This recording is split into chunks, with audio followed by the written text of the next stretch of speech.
और हमारे जो मीडिया के लोग हैं, 80% जो मीडिया मोदी की सपोर्ट करता है, 20% जो अपने आप को सेकुलर बोलता है, सेकुलर नहीं है, अंदर से आरएसएस की पैंट पहने हुए हैं। तो वो और ये 80 और 20% एक बात पर मुत्तफिक है कि मुसलमानों की कोई पॉलिटिकल लीडरशिप नहीं बननी चाहिए, मुसलमानों की कोई लीडरशिप नहीं बननी चाहिए। ये बीजेपी आरएसएस के लोग कहते हैं मुसलमान की लीडरशिप बनेगी, तो देश का विभाजन हुआ था। तो हम उनको बताना चाह रहे हैं, अगर आज भारत में इतनी बड़ी तादाद में मुसलमान रह रहे, तो हमने, हमारे बुजुर्गों ने जिना के पैगाम को हमने ठोकर मारी थी और हमने कहा कि हम पाकिस्तान से कोई हमारा मतलब नहीं है, कोई मतलब नहीं है पाकिस्तान से हमारा। हमने उस पैगाम को ठुकराया। और जो लोग मुझ पर इल्जाम लगाते हैं, क्या तुम नहीं जानते कि दिल्ली की जामा मस्जिद की सीढ़ियों पर खड़े होकर क्या भारत के मुसलमानों को उस वक्त की हुकूमत के वजीर मौलाना अबुल कलाम आजाद ने नहीं कहा था भारत के मुसलमानों से कि तुम हिजरत के मुकद्दस नाम पर फरार की जिंदगी मत गुजारो? क्या उस वक्त की हुकूमत नेहरू के कैबिनेट के मंत्री कौन थे? मौलाना अबुल कलाम आजाद रहमतुल्लाह अलैह। क्या मौलाना आजाद ने नहीं कहा था कि हिजरत के मुकद्दस नाम पर फरार की जिंदगी मत गुजारो? तुम इस भारत के शहरी हो तो बताओ आपने हमारे से क्या किया? फिर हमको इस वतन अजीज से जब भी मोहब्बत थी, आज भी और कल भी रहेगी इंशाअल्लाह ताला। और फिर ये जो 20% का अपने आप को सेकुलर कहते हैं, इनको भी एक ही बात की तकलीफ है कि ओवैसी मुसलमानों की पॉलिटिकल लीडरशिप की बात कर रहा है। ये नहीं हो सकता। मैं उन मीडिया के लोगों से पूछना चाह रहा हूं, जब अगर कोई एक मीडिया का एक जिम्मेदार किसी टीवी चैनल में पहुंच जाता है और वो एक बड़े ओहदे पर आ जाता है, तो वो ये कोशिश करता है कि अपनी जात के लोगों को मीडिया में घुसाया जाए, उसको नौकरी मिले। मैं नाम लेना नहीं चाहता, मगर किसी ने मुझसे कहा था कि फुला शख्स के बारे में आपकी राय क्या है? तो मैंने कहा उनके बारे में मशहूर है कि जब वो किसी टीवी चैनल में एंकर थे तो उस मीडिया चैनल के लोगों को बोलते थे कि ये मेरी जात का है, इसको नौकरी पे रख लो, इसको नौकरी पे रख लो।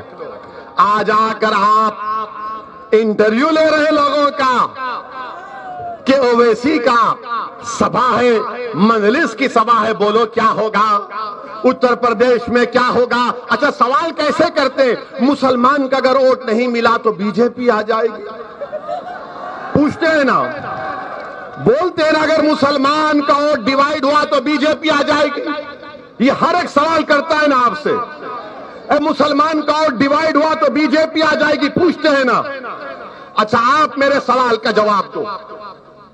2014 के जब लोकसभा के चुनाव हुए, क्या आपने मोदी के नाम पर वोट दिया था?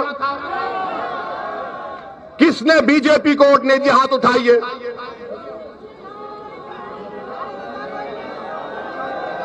चलिए, एक सवाल हो गया।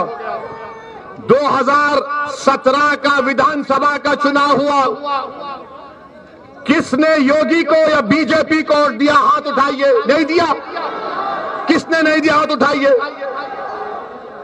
चलिए, 2019 का लोकसभा का चुनाव आया, किसी ने बीजेपी को वोट दिया? आपने दिया तो नहीं दिया तो हाथ उठाइए।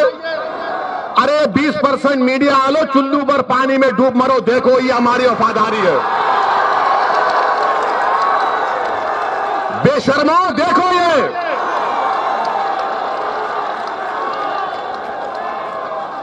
ना 14 में दिया, ना 17 में दिया, ना 19 में दिया। नहीं दिए ना, नहीं दिए ना। क्या तुम दोगे बीजेपी को वोट? क्या तुम मोदी को वोट दोगे? तो क्या तुम अब की बार ओवैसी का साथ दोगे? क्या तुम मजलिस को वोट दोगे? अब सुनो आप, 2014 में किसकी सरकार थी उत्तर प्रदेश में? अखिलेश की थी ना। तो अखिलेश के परिवार के 5 लोग जीते, 5 जीते, और बीजेपी जीत गई पूरा। क्यों जीती बीजेपी? क्यों जीती बीजेपी? सही कहा तुमने, सही कहा तुमने। उन्होंने कहा, मैं नहीं कह रहा हूं, जनता कह रही है। वरना ये 80%, 20% के दल्ले बोलेंगे, ओवैसी बोला।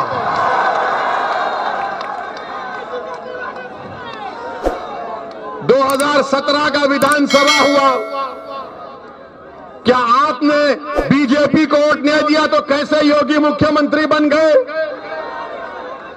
कैसे बने योगी मुख्यमंत्री बताओ? आपसे सवाल नहीं कर रहा हूं, मैं उन लोगों से कर रहा हूं जो असदुद्दीन ओवैसी पर उंगली उठाते हैं। हम जब दलाल देते हैं, प्रूफ देते हैं, तो इनकी जबान खामोश हो जाती है और खामोश बैठ जाते, समझ में नहीं आता कि इससे कैसे मुकाबला करें।